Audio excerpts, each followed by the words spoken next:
Architectural Builder Supply is pleased to present you with this recording of the technical question that is listed in the title of this video. This call may be monitored and recorded for quality assurance. How you doing, Richard? My name's George. Hi. Okay, Rixson Pivot. So what's the scoop? Well, I'm working on a job that we've got to do a bookcase door. So I've got to take all their instructions and kind of throw them out the door and move the hinge to a new location. My question is a couple of them, I guess. On that bottom hinge, I think we're looking at the 370. Okay. The bottom portion, how much of a drop when you set the door on there, how much does it drop down? I'm just trying to figure out how I'm going to deal with the clearances up on top, above, because there's a solid bookcase above this that's going to be above this door. So I'm somewhat limited to what I've got for space to work with there. Yeah, so when you get the bookcase open at 90 degrees, you're not going to have access to the plate up in the header? Correct. So I was thinking of either drilling a hole through the top, but I don't know how far down that screw protrudes. And do I need to do an extended drop on that top pin? Does that screw protrude down even more when it's retracted? Right. So, getting the door, this is going to fit inside of an opening, obviously, not going to be surface mounted on a wall, clearly. So Correct. Getting that entire unit lifted up and moved on top of the floor portion so that you can then rest it down, you're going to have to, compensate by at least the thickness of the arm where the spindle will come through at the bottom.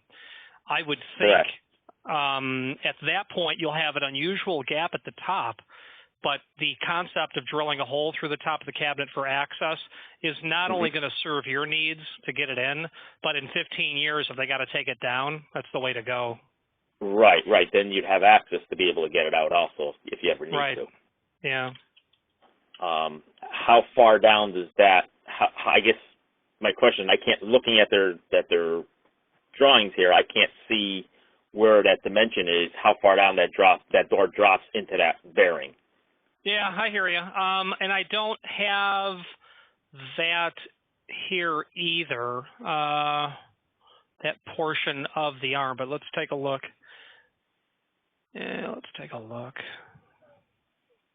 You're definitely not going to want to use the Rixson pivot. You're going to want to use the pivot by ABH, the 0370, as it will be substantially less expensive. Oh, ABH 0370? Yeah, it's no coincidence that those part numbers are basically the same. Let's look. H0370. Okay, so that's a different manufacturer, and that did not come up. Just type in 0370. Shoot. I don't have a 370 here to go grab and put hands on. Okay. When all else fails, let me just scale the drawing. Stand by. Okay.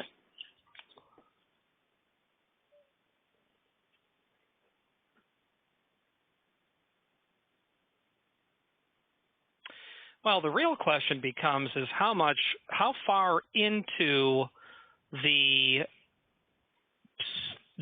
spindle set inside of the raceway, and that dimension is unknown, certainly without having the pivot in my hand. But roughly speaking, about 1/2 of an inch would be the short answer. But if you were to take that bottom arm and mortise it up deeper into the bottom of your structure, you could bring that sucker basically flush, because then you can drop the cabinet down. But it's 6 1/2 the other. It's basically going to be, it won't be more than 1/2 of an inch, but actually determining it, because I don't have a CAD drawing of the bottom arm, and I can request one, but that's fishy business, trying to actually get that from them. But I'm not going to start fabricating until I actually have the hinge in hand. I'm just I'm trying to work all the bugs. There's many of them as I possibly can in my head before I actually order it. And if I'm going to order it, I've watched a few of your videos. I'll probably just get it from you guys, obviously. My other thought was possibly would it make sense to do for the top hinge, do the 340 by 102? and mount it the opposite. And then you could, in the top bookcase, because that's completely hidden. Yeah, so regarding the top pivot, at a very minimum, I would certainly want to have the extended spindle at the top. In terms of the 102 variant, as far as I'm concerned, it might make life easier for you in terms of how you build your structure to have a 102 at the top. But it's still drilling that hole to get to the ball screw that's going to drive the spindle up and down. So, would a 102 be a good idea? Sure, why not? It's less to, it's square. I think it's square. It's less to mortise. Sure, why not? And probably be easier to handle your casework. So that would probably be it. Price-wise, where are we with both options? Well, I don't know if I don't know if ABH has a 102 option on the top. They probably do. The standard pivot set's $214 basically, and if they have a 102 option at the top, that would be surprising to me, frankly. The Rixson material, just the straight material, is going to be probably about 30% more than that. You add the 102 option, it's probably going to add $75 to the overall cost. Okay, so I could order the Rixson one without the standard top hit pivot and just upgrade it to the it's not like I got to buy both. No, you can buy the Rixson top pivot only, and you can buy the ABH bottom pivot only to save a little bit of money. I mean, okay. I guess that's what I was getting at, right? Yeah. Okay, and I can do that right on your website, or you can, or call is faster. I can enter it faster than you can. I just, I can't drive a truck, but I can click buttons on my keyboard in my own website. All right, let's go ahead and get that ordered then. I think I feel more comfortable by doing that reversible one at the top, because that does leave me with more options. And I think at that point I don't need to do, well, should I do an extended pin? I probably should. I would definitely do an extended pin. In the sense of, well, let's take a look at the 340 first and see what extension that is. That's only, let's look at the top. That's only coming down a total of 3/4 inch. That, in my opinion, would not be even remotely close to being enough. Right, because once I put the door in and I drop it a 1/2 inch, all I'm going to get is a 1/4 inch at that point. Yeah, so do you absolutely want the 102 base plate for the top of the cabinet? That's the reversible one, correct? Well, it's got that square block that'll go on the top of the cabinet rather than the rectangular receiver that would go on the top of the cabinet. Right, but with the 102, the screw is facing up, and you would tighten that from above the jamb. For the header portion or the cabinet portion? The header portion. The header portion, the screw is facing up, and you've got to screw it in from above the jamb, so that you can drop the pin into the to lift the pin. No, the header portion is the same whether it's a 340 or a 340 102.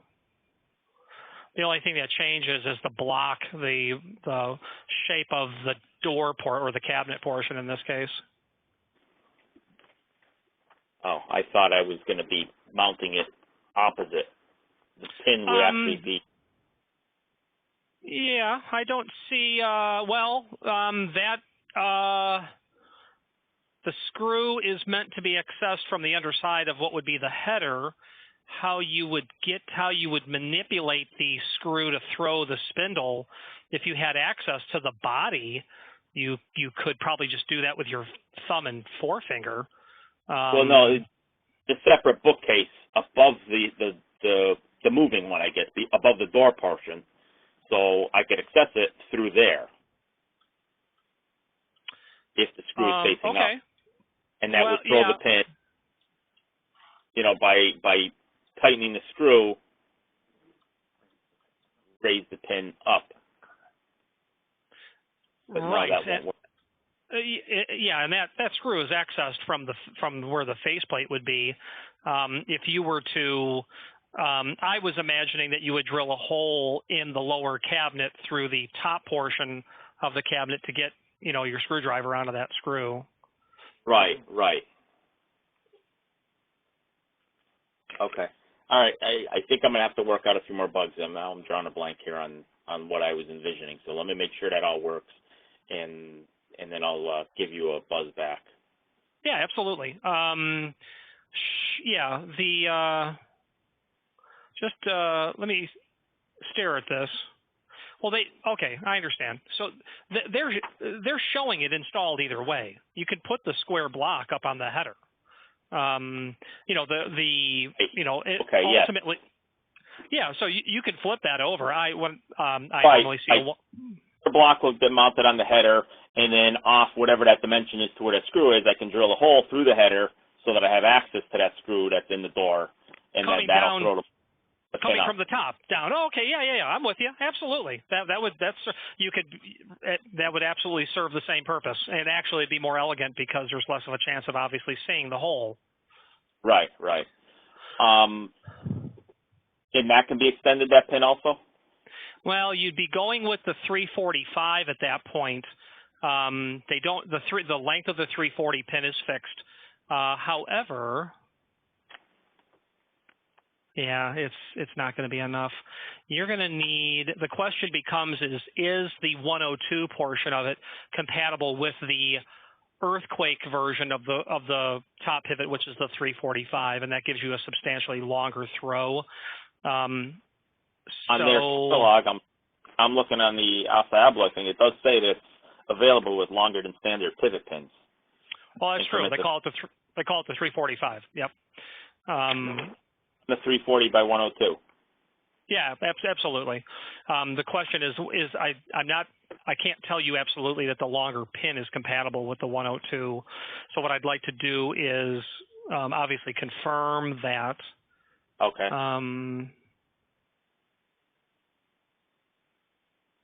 Let's see. Oh yeah, it's clearly compatible. Yeah, not a problem at all. Yeah, absolutely. So you would do although,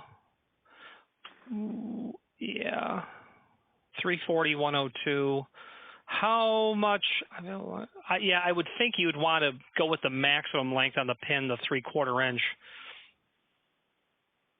And let's take a look and see what that is.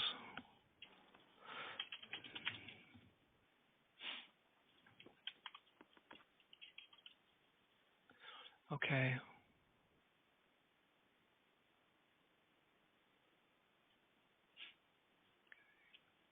.340, 102, 3/4 inch extension.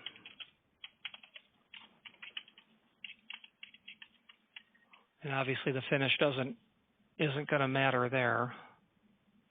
No. 102 longer.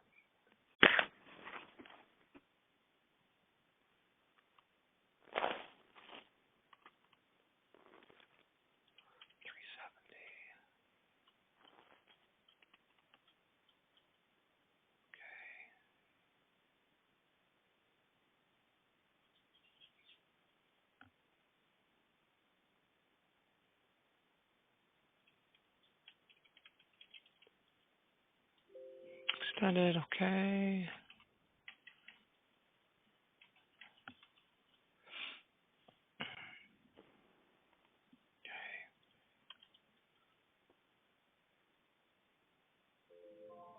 Okay, 59, 340, 102.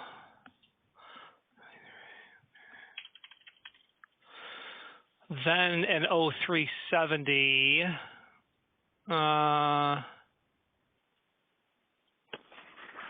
Actually, it would make sense to order that pivot because they don't have the same discount when you piece it together like that, and it would not result in a savings when breaking it up. So let's look. 370 LTP. There it is. What's the 340 worth? Okay.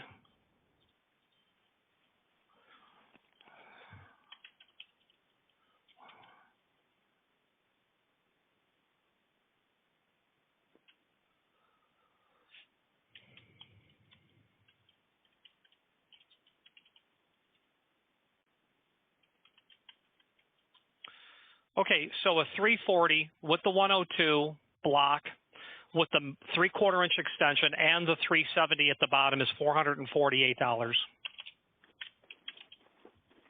Okay, so that goes way up. Way up, yeah, absolutely. Yeah, yeah, absolutely.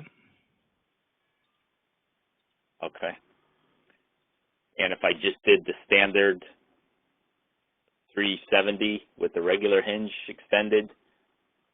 Well, let's take a look. Like a half-inch extension, because that'll give me, what, a full 1-inch throw there, right? Definitely. Yes, sir. Okay, so we're going to strip off the 102 block. Let's take a look.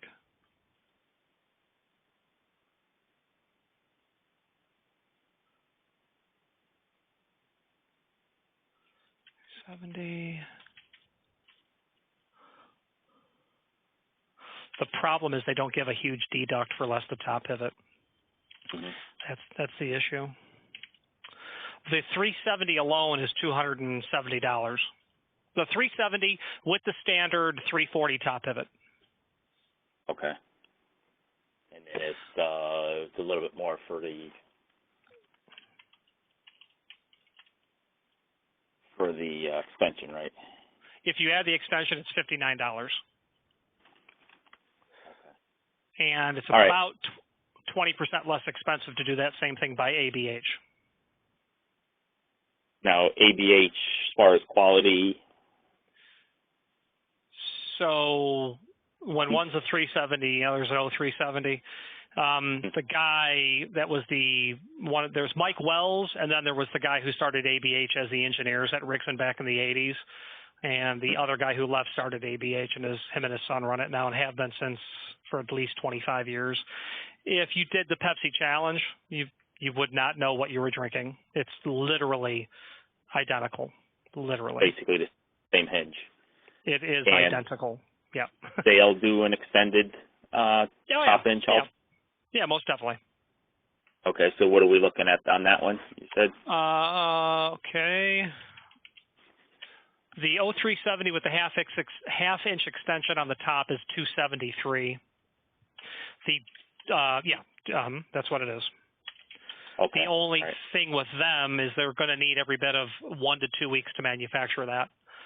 Although the Rixson is going to be a lead time anyway, so it's not, That's not a problem anyway. So, as far as specs, pretty much identical. And if I'm looking at the drawing here, I don't have obviously drawings for the ABH. Do I need to consider looking at that before we go ahead and order this, or is it pretty much the same? It's the same. The templates are dimensionally identical. Okay. All right. I mean, if that's the case, then I think I'm definitely better off going with that one. I mean, it's certainly a savings of $50 or so. Well, it's $200 almost. I mean, it's over the other one with the reverse. Yeah. Right. Yeah. Right. I just you're flexible, and you can still invert that top pivot if you want to. You're just going to mortise a rectangle rather than something a little bit smaller. Okay. I would prefer the standard top pivot because it moves my mounting points out so much further rather than having a 2x2 square with 4 screws going into the vying for holding power in the same piece of wood. I mean, right. It's a bookcase. What's it going to weigh when it's all done? 350 pounds? Sure, guaranteed. Right. Well, at least, yeah. Okay. Yeah, let's go ahead and get that one ordered then. I mean, if it's going to take a week or anyways, I want to get this thing going. So, because like I said, I don't want to start fabricating any parts until I actually have this thing in my hand and kind of build it all out in my head before I start cutting plywood. Yeah, right. It's nice to have that and a caliper ready to go. Okay. Architectural Builders Supply hopes you have enjoyed this program.